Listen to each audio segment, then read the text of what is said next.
Hello everyone, welcome to another brand new video. And in this video, I will show you how to lock a picture in Adobe Lightroom.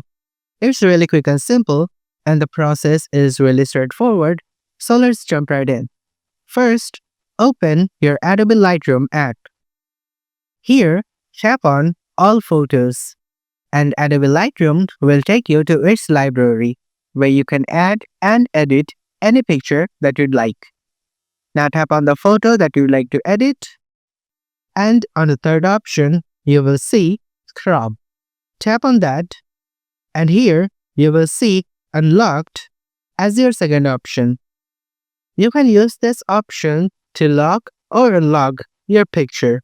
Simply tap on Unlock, and your picture will be locked. If you found this video helpful, please give it a thumbs up. If you have any questions, comment below and we'll be more than happy to answer it for you. And if you want to see us more on your For You page, subscribe to our channel.